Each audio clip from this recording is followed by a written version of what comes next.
The fire crackled gently in the hearth. Somewhere far off, a dog barked into the dusk, and the wind curled through the tall pines like a whisper meant only for those who still remembered how to listen. By now, you don't need to try anymore. You've done enough for today. You can close your eyes if you wish, and let me tell you a story about a young man whose name was never spoken, and about a place where honor wasn't inherited, but earned. In silence, in pain, and in the slow work of change. It begins, as many old stories do, on a dirt road too forgotten to ever earn a name. A worn-out wagon creaked to a stop before a faded wooden gate. Letters carved into the wood had long turned gray with time. Ellsworth Estate, 1672. A young man stepped down from the open cart. Tall, wiry, sun-worn skin, his shirt torn at the shoulder, boots nearly soleless. In his right hand, a small canvas sack. In his left, a silver coin. His name was Eli, but no one had spoken that name in a long time. He knocked 3 times on the gate. Soft, careful, as if even he wasn't sure he had the right to be heard. A middle-aged servant opened it, eyes narrowing at Eli like one might regard a wet sack of grain. "What do you want?" I heard. "The estate needs hands. We don't hire wanderers. I've worked horses, patched stables, chopped wood, fenced fields. Anything." The servant paused, then silently opened the gate. That silence. That was the only welcome Eli would get. Inside the manor was a cold, grand hall, white walls, flickering candlelight, hardwood floors that creaked under each step. 3 people stood waiting. Lord Henry Ellsworth, master of the estate, tall, broad-shouldered, with eyes like unmelting frost. Lady Beatrice, his wife, elegant, austere, black gloves over pale hands, lips drawn in fine lines sharper than a dagger's edge. And Amelia, their daughter, slender, dressed in pale blue, eyes filled with disdain, hair pinned high like it meant to rise above the filth of the world. They all looked at Eli as if he were a stain that had bled into their polished floorboards. "Name?" Lord Henry asked. "Sir, Eli." "Surname?" Eli lowered his head. Inside his coat pocket, his fingers tightened around the silver coin his mother once gave him. Lady Beatrice let out a faint scoff. "No surname. No family line. No record in the ledgers. Not someone you mention at dinner. I ask for nothing, ma'am, just work. Shelter, a place to stand and earn. You're not to enter the family quarters. Not to speak unless spoken to. Not to look the lady in the eye," Lord Henry declared. "Yes, sir." Amelia rose. Her voice was silk over steel. "He'll sleep in the old shed, behind the horse stalls. No one needs to remember his name." She turned and left. Her heels clicked like tiny hammers against stone. From that day forward, no one called him Eli. He was the boy. The stable help, the thing that sleeps in the back. On his first day, Eli rose before the sun. He was assigned to clean 24 horse stalls. Alone. The hay was damp, the water troughs green with algae, the air filled with thick, sour rot. No one showed him how. No one offered to help. Among the horses was a fierce black stallion named Ashfire, known for biting, kicking, and trampling anyone who dared come near. When Eli reached out to stroke its mane, Ashfire lunged. The horse nearly crushed his shoulder, but Eli didn't flinch. He didn't yell. He just stood still and sang. A low hum, almost broken, in a language long gone. something his mother used to whisper to him on the cold nights when the wind howled through the wooden cracks of their world. Ashfire froze, snorted, then backed away, lowered its head. Eli said nothing, just picked up the broom again. That night, Eli slept in the old woodshed. No blanket, no lantern, no bed. Just rotten beams, wind slipping through every crack, and the cold biting deeper than hunger. He pulled out the silver coin from his coat pocket. The edges were worn smooth, but a carved line still remained. "Still someone," he whispered. "I'm still here, Mama. Even if they never say my name again, I'm still someone." Upstairs, Amelia stood by her window. Below, the stables were dark. No noise, no complaint, no voice raised. But something moved down there. Something quiet, something alive. She frowned and closed the curtain. That night, the Ellsworth estate was silent. Not because peace had come, but because a soul had entered. A soul no one saw, no one welcomed, no one named. He came without a title. He came without a voice. But soon, they would all know that some names earn their way into history. Not by blood, but by fire. Eli woke before the sun rose. The early fog still clung to the stable roofs, the ground soft and cold beneath his worn boots. No one had called for him. No orders had been given. But Eli didn't need permission to begin. He knew that in a place like this, silence measured worth, and work was the only language anyone might understand. He started in the western stalls, the ones most workers avoided. There, the air reeked of damp straw and rotting feed. The wooden beams were cracked, the troughs coated with green slime, and the fencing sagged like a forgotten memory. No one told him to fix it, but he did anyway. One by one he cleared the straw, hauled new bales from storage, scraped the mold from the troughs, and patched broken beams with rope and hands worn into leather. No one saw it, and perhaps the strangest part was, Eli never needed anyone to. By the time the sun fully crested the horizon, Amelia stepped outside in her pale riding dress. She caught sight of Eli crouched near the edge of the stalls, wiping down a saddle. His hair was damp with sweat, his shirt clung to his shoulders, and his hands, scraped and blistered, moved with the care of someone who didn't believe in wasting effort.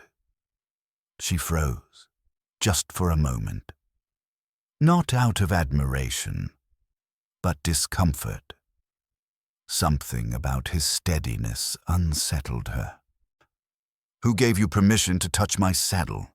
she called, voice sharp and cold. Eli looked up. His gaze was calm, steady, not defiant, not submissive, just still. "Your saddle was mildewed, miss. I was afraid it might bruise the horse's back. You have no right to concern yourself with my horse. You're nothing but a hired hand. And I don't recall asking for your opinion." Eli bowed his head without a word and continued wiping the leather, slow and precise, as if her insult never touched him. Amelia stared a moment longer, then turned and left. Something flickered in her chest. Not pity, not respect, just confusion. She had never met someone who didn't flinch, and didn't fight back either. That afternoon, a horse named Willow stopped eating. The others dismissed it as another temperamental mood. It wasn't the first time. But Eli noticed the slight swell in its front leg, the stiffness in its walk. He approached quietly, hands visible, breath slow. Willow reared slightly at first, but Eli didn't retreat. He simply whispered, a melody in a tongue no one spoke anymore, but one the wind still remembered. Willow slowly calmed. Eli knelt, lifted its hoof, and found a jagged shard of iron lodged deep in the crevice.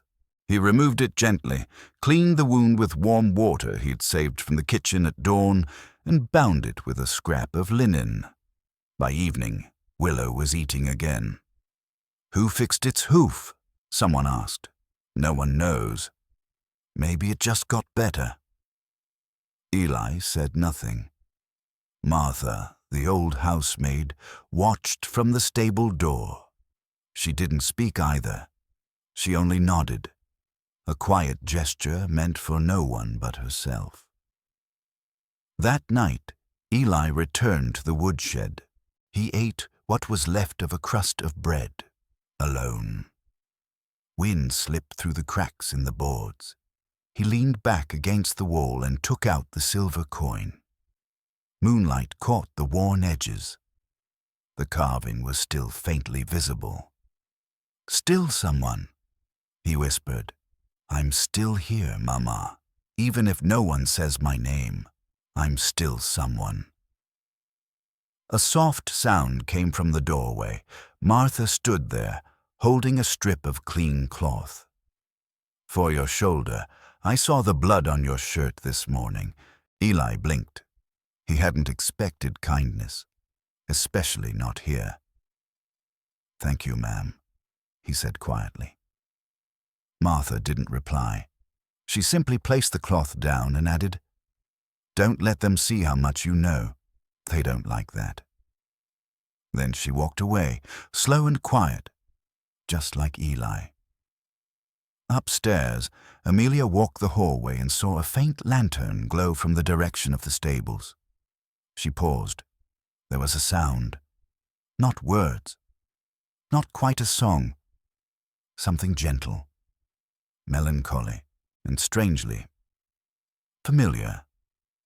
She stepped to the window, peered down. There, behind the stall, sat a figure. Eli, hands busy repairing a broken saddle strap, knife flashing softly under the lantern light. Amelia shook her head and closed the window, but this time she didn't draw the curtain. That night the wind passed through Ellsworth Estate once more. No one called Eli by name. No one knew he had healed a horse. No one questioned who had left the medicine cloth. But the wind needed no permission to blow, and kindness needed no permission to exist, and so the boy without a name quietly mended something the house had long forgotten how to hold. Grace. That morning, a soft rain fell. The drops were like a fine mist, barely visible, settling over rooftops and leaves, making the air smell of earth, wet wood, and cooled ash. Eli woke early, as he always did. He put on his fraying cap and carried a long broom to sweep the yard in front of the stables. The rain didn't slow him, nor did it make him rush. He worked the way he always did, each movement measured like a breath, each action purposeful. From the main house porch, Amelia sat with a book in her lap, but her eyes weren't on the words. They wandered, following Eli's quiet form, lean, upright, moving with a kind of quiet certainty. Not just working, but tending, repairing, being present. She sighed lightly and closed the book. Then, for reasons she couldn't explain, she stood. Eli was rinsing a water trough when he heard the soft steps behind him. He didn't need to turn to know who it was. Amelia stopped a few paces back. "Do you cook too?" she asked, her tone clipped and strange. Eli wiped his hands on his worn shirt and turned to face her. "I can, if there's a pot." Amelia blinked.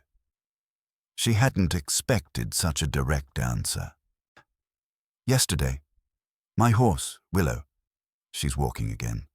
I know. Who fixed her? Eli didn't answer. He only looked at her. No denial, no pride, just calm. His silence said more than confession would. Amelia looked down. She didn't like this feeling, not of being challenged, but of being seen. I'm not used to people like you, she murmured. People who don't ask, don't explain, don't want anything. It's unnatural. Eli gave a small shrug. People like me aren't expected to want, and if we do, no one's listening. Another pause. Then she asked, So, what do you have left? Eli held her gaze. The first time he'd truly looked her in the eye. I still have myself. Amelia flinched, not from the words, but from the way he said them. His voice was soft, even, but real, honest in a way that stripped everything else bare. Neither spoke for a while. The rain kept falling, gently, steadily. The wind moved between the cracks in the stable roof, tugging at the hanging reins like it was eavesdropping. Later that day, the head cook fell ill. Martha rushed between tasks, trying to prepare meals for both the noble family and the servants. The firewood was wet, the hearths kept sputtering, and the pots refused to boil.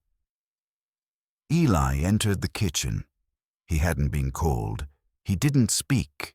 He simply knelt by the hearth, relit the fire, and began feeding it dry straw from the stable. Martha, seeing him, moved to push him away. This isn't your place. Eli spoke softly. If lunch doesn't get made, they'll blame you. Martha froze. Not because of fear, but because his words carried no pity, no angle, just truth.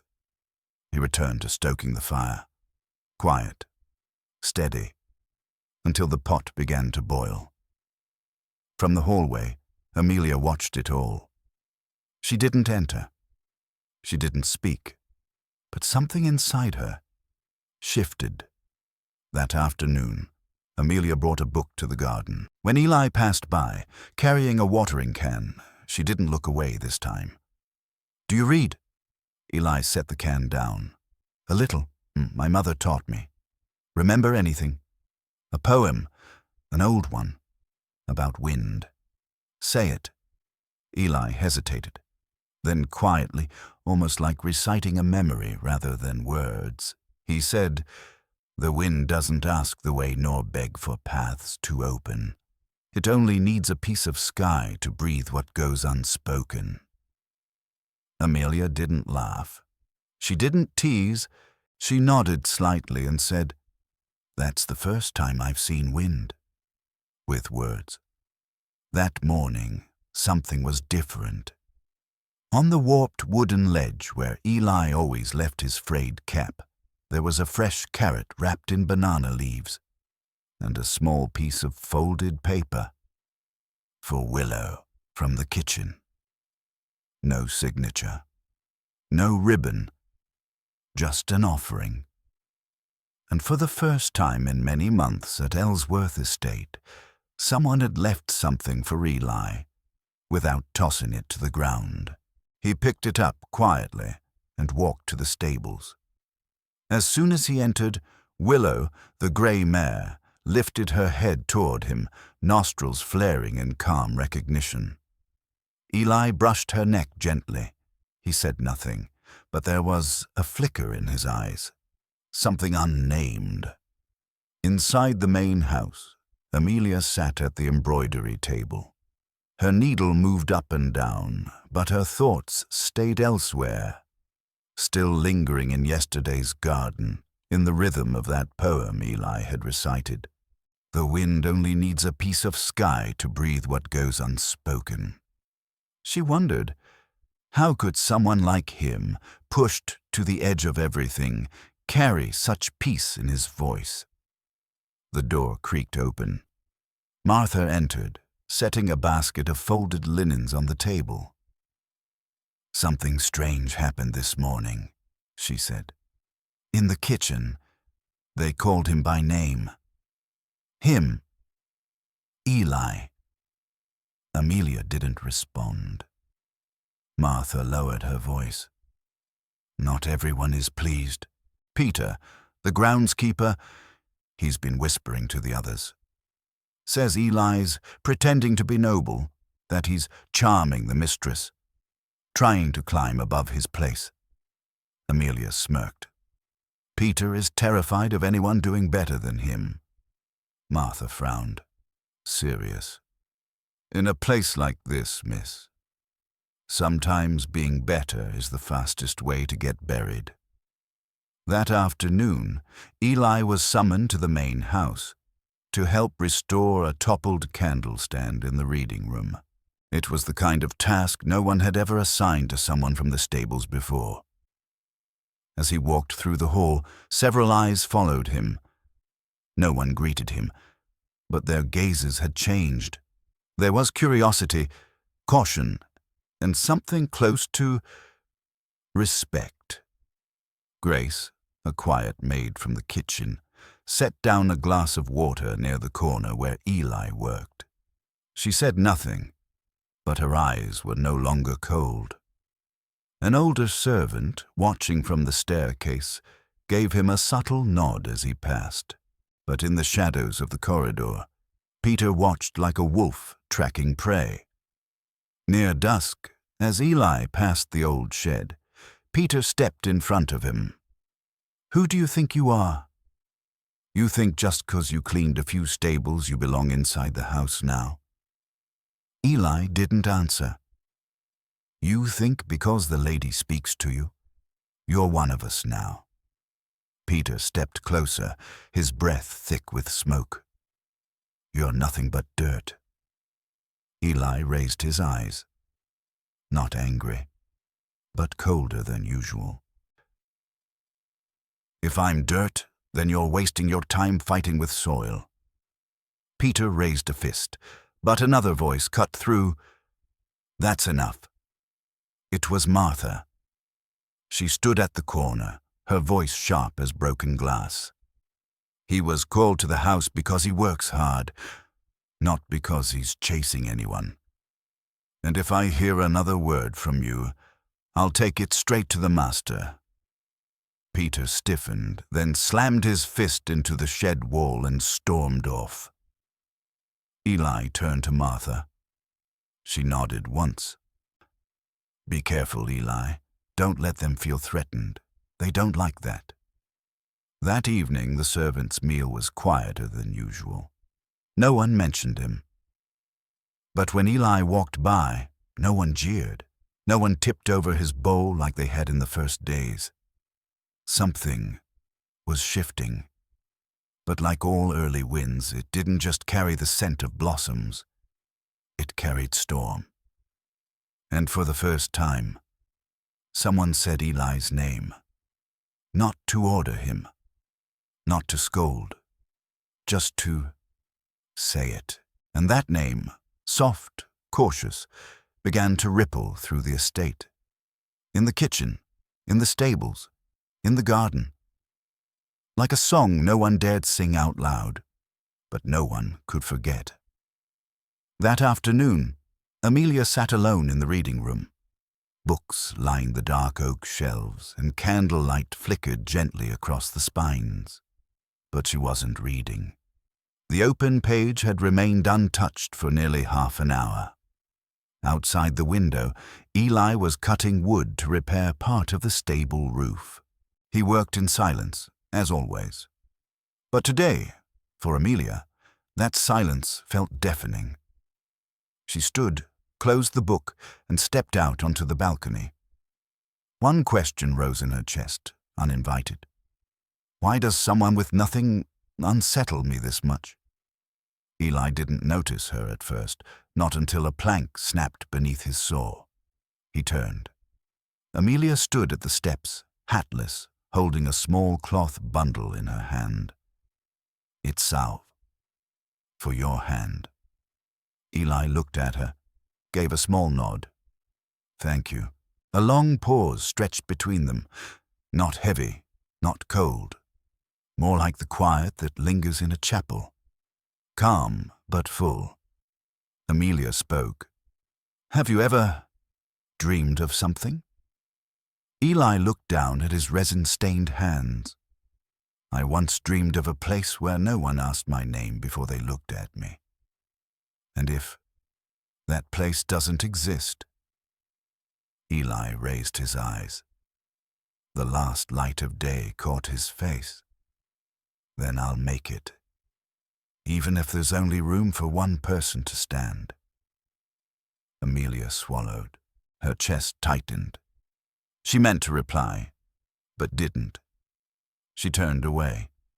But before she could walk far, Eli said quietly, "Do you ever feel like you were born in a place where no one truly understands you?" Amelia froze. Every day. That evening, in the grand dining hall, tension coiled like a taut string. Lord Henry carved his lamb with slow, precise strokes. I hear the staff have begun calling the stable hand by name. Lady Beatrice set her spoon down with care. That's the greatest danger with these nameless types. Once they make people feel comfortable, they start to belong. Amelia sat quietly. Lord Henry asked, "Have you spoken with him?" Amelia lifted her head, posture perfect. "I have." Beatrice tilted her head. "Why?" "Because I wanted to, and because he listens better than anyone else in this house." The knife in Lord Henry's hand halted mid-cut. Silence swallowed the room. He stared at his daughter. "You are an Ellsworth. You must remember your place. And if that place keeps me from seeing people clearly, what worth does it hold?" That night, Eli sat alone in the old stable as rain tapped gently on the roof. A candle flickered on a plank of wood. The wind crept through the cracks, making the light sway like a restless thought. In his hand was a folded scrap of parchment, the one Amelia had left with the salve. No decoration, no empty words, just a short sentence. "If you don't care for yourself, who will?" Eli read it again and again, then quietly slipped it into his shirt pocket. His eyes no longer held the quiet of endurance. They held the weight of someone preparing for a choice. The next morning, a whisper stirred through the lower quarters. Lady Amelia had spoken to Eli, alone. No one said what it meant. They didn't have to. A servant, given something by the mistress, not ordered, not scolded. Given, that was enough. Some began to envy. Some began to whisper. And some began to fear. And that's when the true question began to form. Not in words, but in looks, pauses, and silence. Does someone like him have the right to go further? And for Eli, another question pressed quietly from within.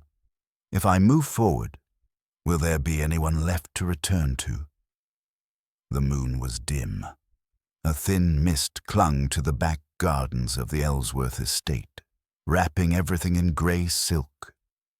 Outside the stables, Eli trimmed away rotted planks under the cover of night, alone. Not because anyone had told him to, but because he wanted to finish before daylight exposed the damage. From behind the old oak, someone watched him. They didn't speak. They didn't step forward. They simply watched. The next morning, Amelia walked into the conservatory, searching for flowers, and found a small clay figurine shattered beneath a table, a childhood gift she had once given the head housekeeper. It held no real value, but its destruction froze her in place. Beneath the broken shards, someone had slid a folded slip of paper. "Be careful what you hold close to your heart. Others are watching more clearly than you are." Her hands trembled slightly. She tucked the note into her coat pocket without telling anyone. From that moment on, she knew someone was watching. Not with kindness. Downstairs, the air between workers grew heavier. Peter, the groundsman, was stirring whispers again. We've worked our backs raw for years. No one remembers our names. He shows up and the lady brings him medicine. He's playing quiet so people feel sorry for him. Next thing you know, he's sleeping in the main house. Some nodded. Others scoffed. But a few, like Grace, the kitchen girl, said nothing. She only glanced toward the stable with silent worry. That afternoon, Eli was drawing water from the well when Peter approached. This time, he wasn't alone. 2 others flanked him, arms crossed, blocking the path. You think you're somebody now, Eli? Think the mistress looks your way and you belong up there with the gentry? Eli stood calmly, the sun low on his face. I don't belong anywhere.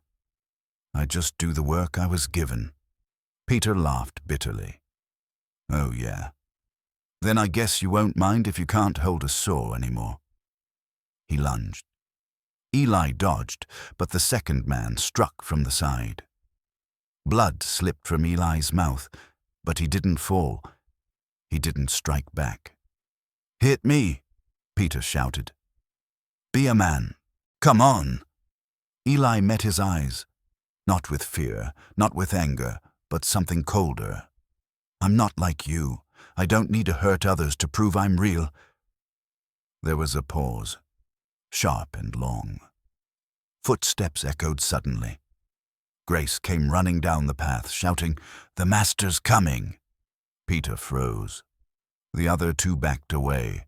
They scattered like rats when the barn light flickers. Grace ran to Eli, helping him sit on the stone ledge by the well. They can't do this to you. They don't have the right. Eli gave a faint smile, blood at the corner of his lip. They do it because I've started to exist. And when people see you, they start to fear you. That night, Amelia stepped quietly into the garden, hoping to find Eli. He wasn't there. She returned to her room, facing the mirror. On her desk lay the morning's anonymous note. The veiled threat still burned in her pocket. She stared at her reflection. Hair pinned perfectly, silk dress pristine, a portrait of Ellsworth nobility. But her heart was a storm. She whispered to herself, "What am I doing? Why does someone like him live in my mind?" The question had no simple answer. Not for her. Not for Eli. Late that night, Eli sat in the dark of the stable, wrapping his wound with a rag. He listened. No footsteps, no wind, no voice calling his name, only. Her eyes lingered in his memory. Amelia's eyes, filled with a kindness no one had taught her. And in Eli's chest, something sparked. Hope, faint, small, but enough. And from that moment, Eli knew hope is the only thing that makes a man take a beating and not step back. Dawn broke in silver. A thin mist threaded itself through the eastern pasture, wrapping the world in soft gray. Eli was repairing a small wooden gate along the low fence that divided the estate's manicured gardens from the working fields. It wasn't a tall fence, but tall enough to say, "You don't belong on this side." He hammered, measured, tied rope. Each strike of the mallet like a heartbeat, steady, unhurried. Then came footsteps through the trees. Amelia. She wore a simple ivory dress, no hat, and carried a basket of freshly picked mushrooms. "You don't have to do that alone," she said. Eli looked up. If I waited for help, this gate would stay broken forever. Amelia smiled faintly. She stepped closer to the fence. Have you ever thought that fences aren't meant to keep horses out? Maybe they're meant to keep people apart. Eli paused, resting the mallet on the ground. You don't need wood to separate people, just a certain kind of gaze. A breeze moved through. The basket tilted slightly. Amelia crouched to catch a few mushrooms that tumbled out. I heard what happened yesterday, by the well. Eli said nothing. If I said I thought it was wrong, truly wrong, would you believe me? He nodded. I would, but the part that hurts most is that I wasn't surprised. They sat beside the fence. On one side, sun-scorched grass. On the other, perfectly trimmed hedges. 2 shades of green that never mixed. Amelia gently touched the plank between them. I hate this line. It's always been here. No one ever told me to stay behind it, but no one ever showed me how to cross it either. Eli's voice was soft. The poor learn to live with fences. The rich learn not to see them. Amelia bit her lip. She reached into her basket, pulled out a small piece of pastry, and slid it through a gap in the wood. For you. I baked it myself. Eli took it, but didn't eat. He looked straight into her eyes. If you give me something, make sure it's not something you'll want back. She nodded. I understand. From the second-floor window, Lady Beatrice stood behind the curtains, unmoving. Her eyes, sharp as cut glass, followed the scene below. She's slipping from our hands, she whispered. Lord Henry stood nearby, silent. Beatrice continued, I'm not afraid of her falling for the wrong man. I'm afraid she might love him for real.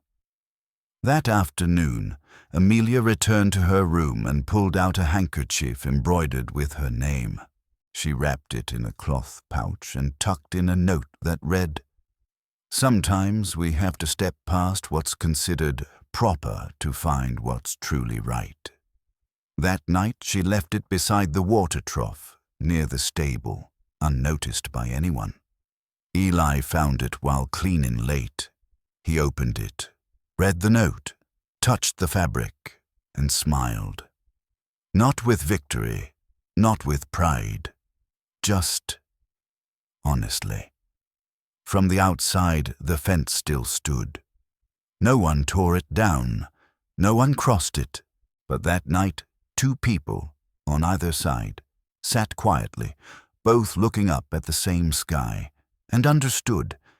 Some fences are made of wood, but others only live in the heart. The night was still, but Ellsworth did not sleep. Wind hissed through the narrow windows, like soft sighs echoing from long dead mouths. Upstairs, along the second-floor hallway, where old portraits watched in silence, someone walked in near silent shoes. They stopped outside Amelia's door, listened, then walked away. In Ellsworth, every wall had ears, and since that day by the fence, secrets had started to leak. The next morning in the grand kitchen, gossip rose like steam from the soup pot. The lady gave him a handkerchief.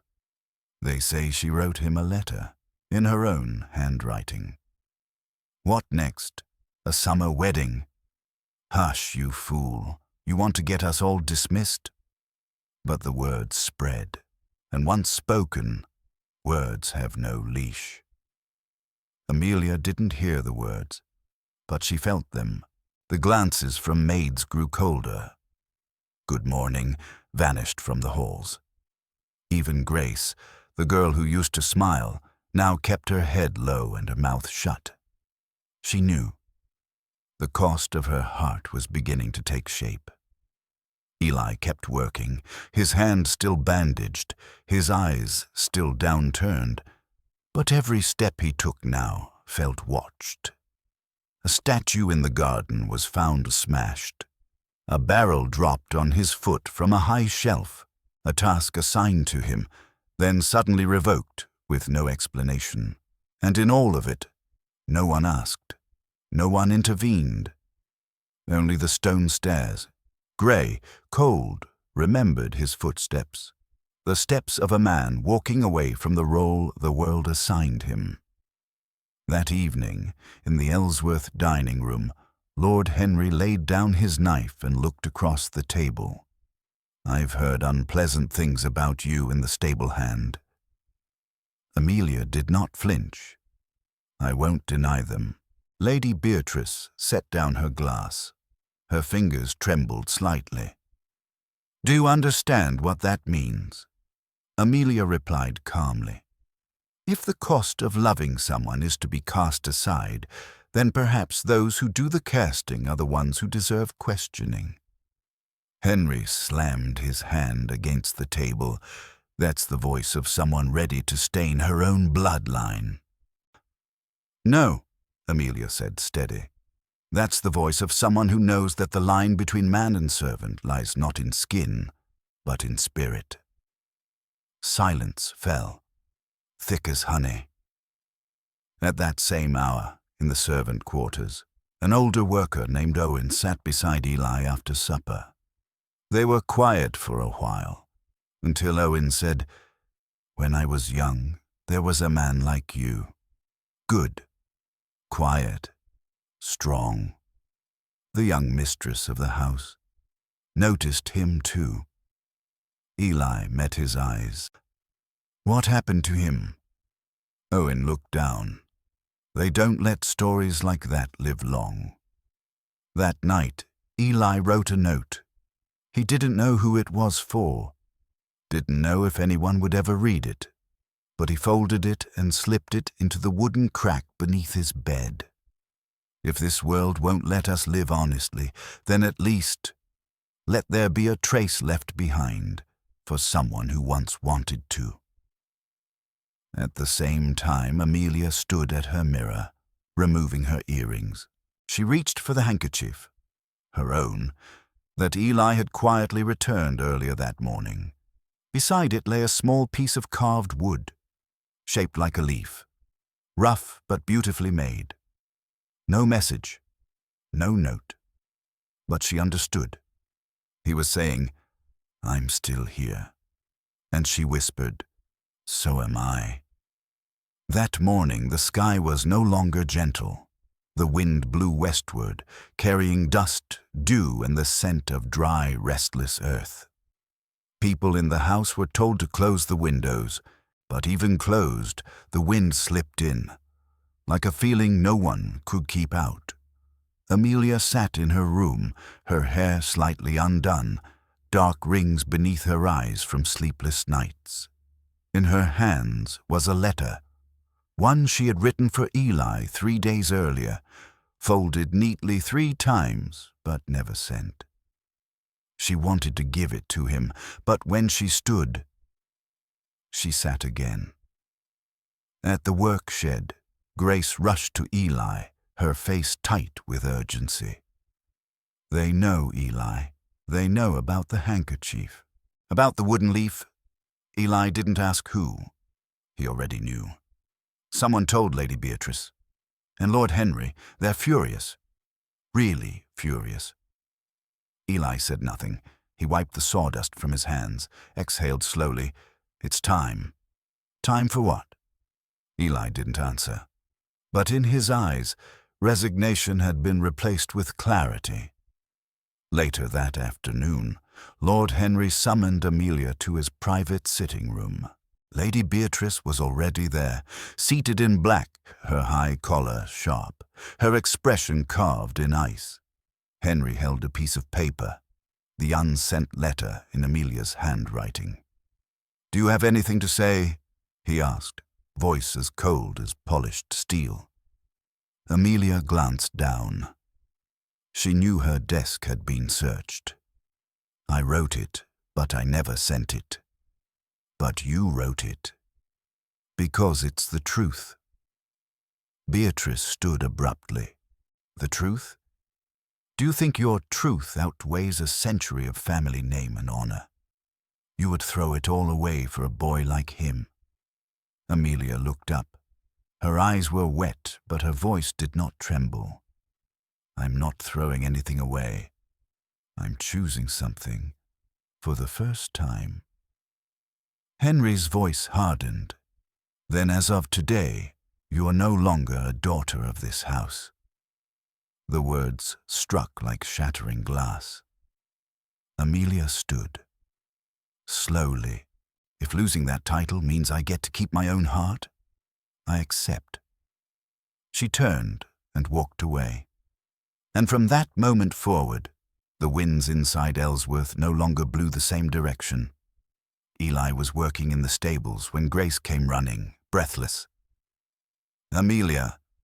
They cast her out. He froze. Where did she go? No one knows. She only took a basket and the handkerchief. Eli didn't speak. He took off his gloves, washed his face, changed shirts. Then he walked out of the shed. No explanation, no permission.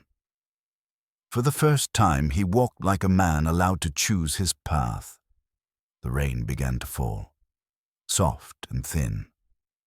Along the dirt road leading to the town, beneath the pale birch trees, Eli found Amelia sitting alone on a stone bench, basket in hand, hair damp, her face tired. He approached, said nothing. She looked up, their eyes met. Neither needed to speak. A breeze passed gently between them. Eli opened the basket, took out the embroidered handkerchief, placed it in her hand, gently. Keep it, he said. Don't let anyone take it from you again. Amelia nodded. And there, in the rain, between two people with no titles left, only their hearts, they sat together, back to back. The wind had turned, and it was no longer cold. Just real. That morning, Eli woke earlier than usual. He washed his face with cold well water, shaved with a dull borrowed blade, and combed his hair with his fingers. Not for anyone. Just because he felt something in him had changed, and he wanted to see it in the mirror. At the stable, the old horse Pharaoh nudged its muzzle out as if to say good morning. Eli stroked its head. Can you feel it too, old friend? Something strange in the wind today. Pharaoh didn't answer. It only leaned its head against Eli's shoulder. Silent, warm. Breakfast unfolded as it always did, except for one thing. A stranger appeared in the main courtyard. Grey coat, copper badge on his chest. He handed a stack of papers to the steward, then turned and left without a word. One of the pages bore the name Elias Rowan, subject to compulsory draft. The paper was placed on the small wooden bench where Eli took his midday rests. Grace was the first to see it. She didn't dare touch it. She only whispered, "They've started drafting the servants now." Amelia heard the news while organizing her books. A young maid came running, breathless. Amelia, they've called Eli." The notice arrived. She froze. For a moment, all sound withdrew from the world. All she could hear was her own heart, and his name, Elias Rowan, rang through her like a sentence without appeal. She ran, shoes forgotten, bare feet against the cold stone halls. Servants turned and stared. No one stopped her. Through the courtyard, past the barn, into the stable porch, where Eli sat with the paper in his hand. He looked up. You heard. She was breathless, eyes red. They can't take you. They have no right." Eli gave a sad smile. They don't need rights. They have lists. Amelia dropped beside him. She gripped his hand as if afraid he might vanish right then and there. I don't want to lose you, not now. Eli touched her cheek gently. You're not losing me. You're holding on to me by letting me go. The next morning, all the servants were called to the courtyard to witness the conscription. No one spoke, no one clapped, only the wind moved, and the eyes that looked away, because they all knew Eli wasn't being sent to war for ideals. He was being sent because he stood lowest on society's staircase. Amelia stood behind the small garden gate, clutching the old embroidered handkerchief. She didn't cry, but her lips trembled with each gust of wind. Eli walked past her, did not stop, but as he passed, he slipped something into her hand, a letter, folded 3 times. She held it close, unopened, placed it over her heart and whispered, if his blood is spilled elsewhere, then let these words hold his shape here. That night, in her unlit room, Amelia opened the letter. Inside, his handwriting, sure and clear. Amelia, if you're reading this, I've already gone. I won't promise to return. I won't promise I'll survive. But I promise, if the last thing I ever see is war, then the last thing I ever think of will be you. I have nothing to carry with me but my heart, and in it, your name. Eli. The supply wagon departed at dawn. The men sat shoulder to shoulder, backs against crates, legs tangled. No one spoke, only the sound of horses' hooves, wheels grinding through mud, and the occasional cough, sharp and out of rhythm like a broken whistle. Eli sat in the corner, clutching the letter Amelia had returned to him before he left. No one knew what he carried in his pocket. No one cared, because here he wasn't Eli anymore. He was soldier number 07415. The front line had no name, no map marked it, no officer dared call it a post. It was a stretch of ground, shallow dugouts, crooked wooden shelters, and a fear too heavy to name. A pockmarked lieutenant received Eli and handed him an uncleaned rifle. You know how to shoot? Eli nodded. Good. If you shoot wrong, you die. If you shoot late, you still die. That first night, Eli slept on cold soil. 1 blanket for 3 men. Shoes kept under his head to prevent theft. A grizzled soldier lying next to him whispered, Where are you from? Ellsworth Farm. Oh, nobility? No, slave. The old soldier gave a short, coughing laugh. Good, you'll live longer. The ones who know how to stay low usually know how to stay alive. War didn't start with trumpets. It began with rotting earth, buzzing flies, and corpses waiting for a name. The next morning, Eli was assigned to corpse detail. No one taught him to aim a gun, but they showed him how to roll a body in cloth. Each time he bent down, he met a nameless face lying silently in the mud. Some still had eyes open. Some held torn letters. Eli asked no questions. He just worked, but in his eyes, something had begun to crack. On the 4th day, the shells came. No warning, no siren, just a deep boom from far off. And then the ground ripped open like a fresh wound. Eli dove into a trench, not knowing east from west, friend from enemy. Smoke thick as ink, screams, bones breaking, someone calling for their mother. A bullet grazed Eli's cheek. A soldier beside him took one to the chest, blood spraying like a ruptured pipe. Eli held him, didn't scream, only pressed his hand to the wound and whispered, You'll be fine. It's okay.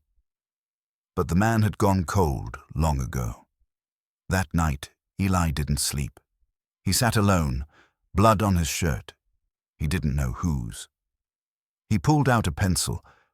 On the back of Amelia's old letter, he wrote, "Today, I saw someone die in my arms. Not on paper, not in stories. I saw their eyes open. I saw their heart stop. I couldn't cry, Amelia. I only felt cold."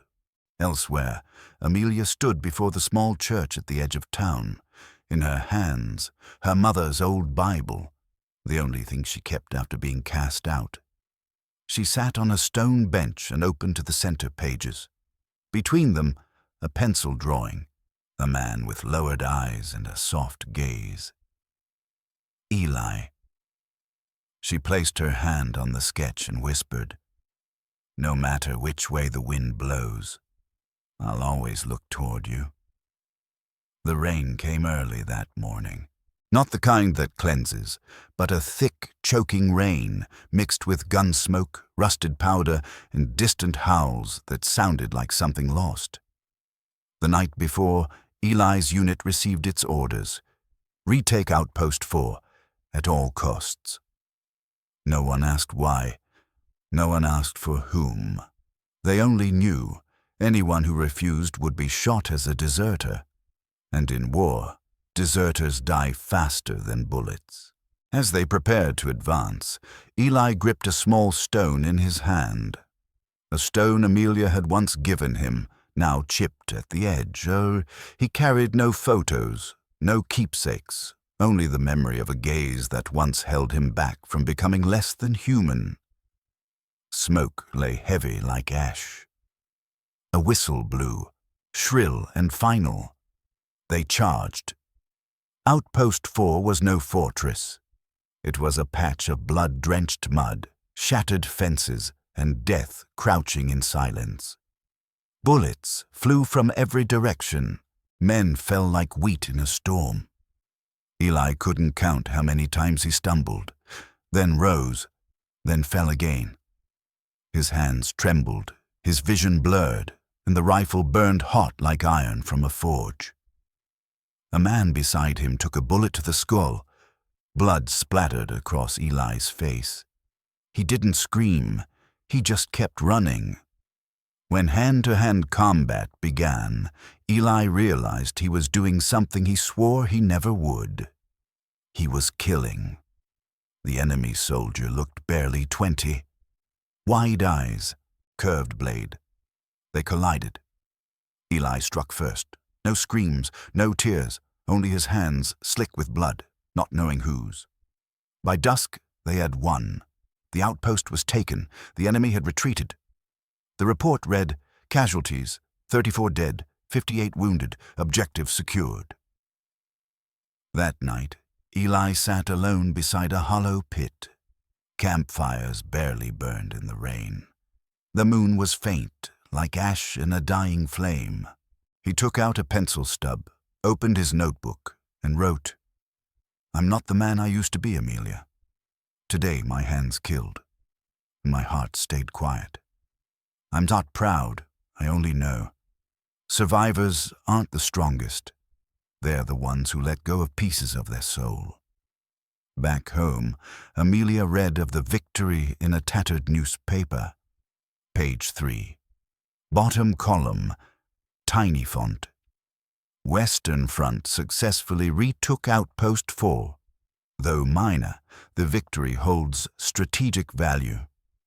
No names listed.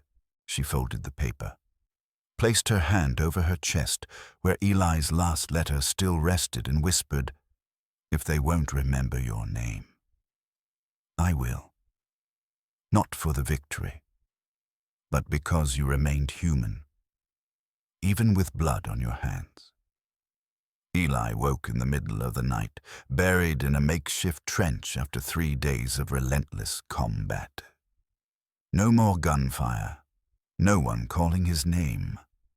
Only silence, heavier than any shell he had ever heard. He didn't remember falling asleep, didn't know why he was still alive. Mud crusted his clothes, his skin. Dried blood clung to the bandage on his shoulder, torn wide and soaked through. But what hurt most wasn't the wound. It was the emptiness in his chest, not because of pain, but because there was no one left to call a comrade.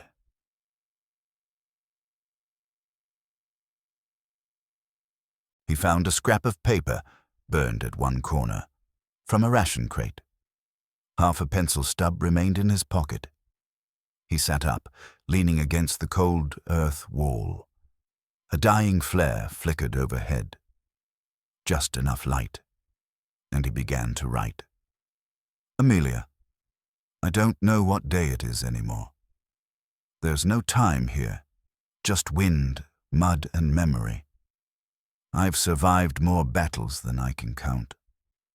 But this is the first time I no longer know what I'm surviving for. Maybe you're still waiting somewhere. Maybe you've gone. I wouldn't blame you. I just want you to know every dream I've had, even now, is of you. I see you in a field. I feel your hand on my chest. I hear you say, "Come home." But I can't. Not yet. Not because I don't want to, but because the road back is buried beneath too many dead.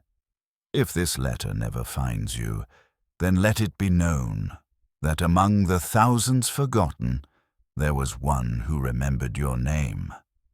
Until the very end. He folded the page, slipped it into his shirt. No stamp, no address. Just held it close, like it was the last piece of himself still untouched. By morning, the relief unit arrived. They found Eli, barely conscious, arms wrapped around his chest, blood still weeping from the bandage. A young medic leaned down. He's still alive. The officer spotted the letter lying nearby. He didn't read it, just picked it up and tucked it into his coat pocket. That letter was never sent. No one knew it existed. No one read it. No one remembered, except the one who wrote it, and the woman who lived in his dreams. Eli woke on a white bed. Not straw, not mud, but a real mattress. A high ceiling, a small window letting in light. Metal clanged in the distance. Spoons hitting bowls. The air smelled faintly of disinfectant. He tried to move. Pain gripped every part of him, but he was alive. A young nurse was changing his bandage.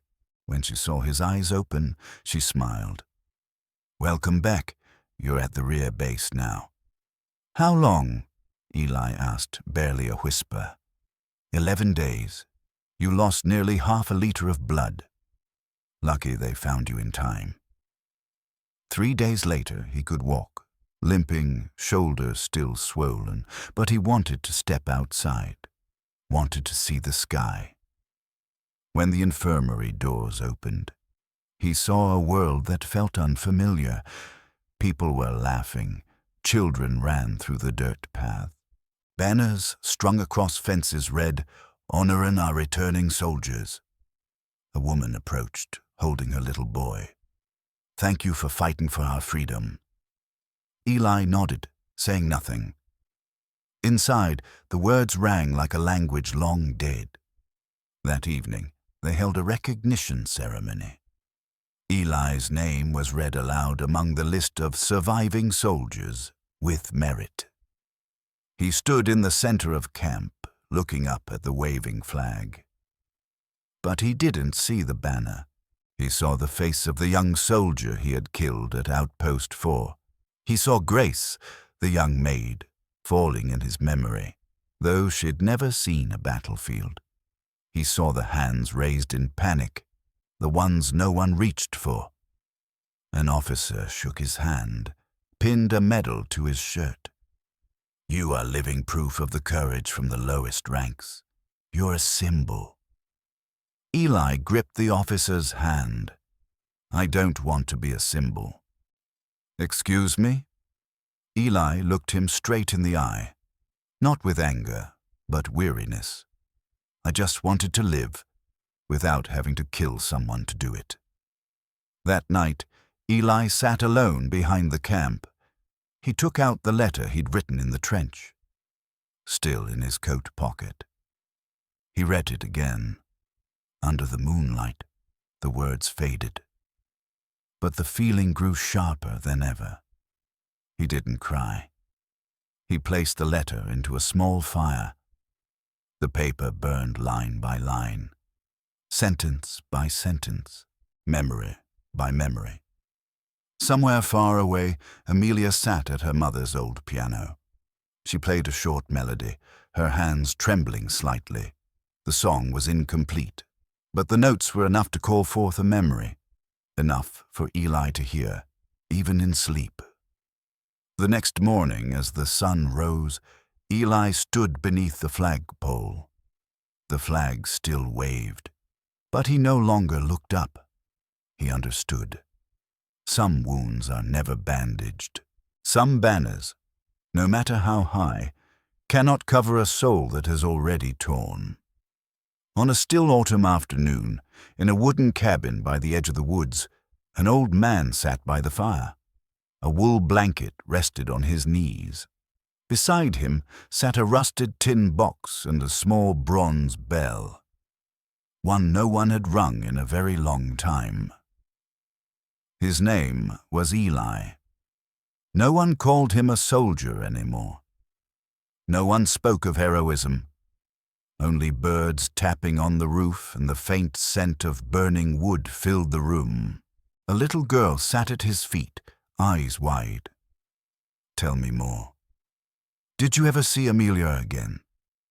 Eli smiled softly, his eyes drifting beyond the wooden walls to a battlefield long turned to dust. I did, but not the way you'd think. He said that years after the war, he returned to the old town. The estate was gone, just cracked stone foundations and a single apple tree still blooming white. Amelia no longer lived there. She had moved to a quiet town by the river, where she taught music to children. No one knew she had once been a noble's daughter. No one remembered she had once loved a man who was once a slave. They met again on a rainy afternoon. No hugs, no tears, just sat beside each other under a porch roof, as if the years apart had never passed. And then what? The girl asked quietly. Then? I didn't stay, and she didn't ask me to. Why? Eli placed a hand gently on her head, his voice like a breeze passing through old trees.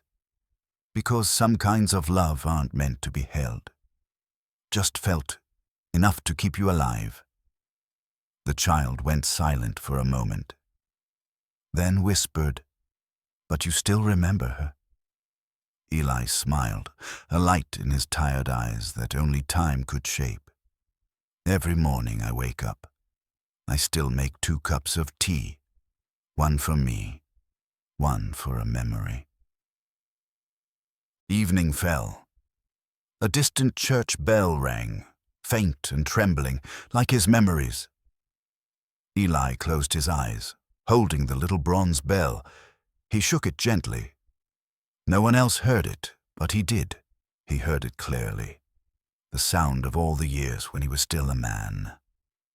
If this story touched something in your heart, if you saw in Eli a part of yourself, quiet, scarred, but still human, please consider liking this video and subscribing to our channel.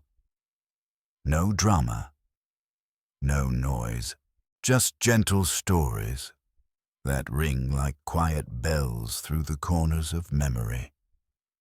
Thank you for listening, all the way to the end.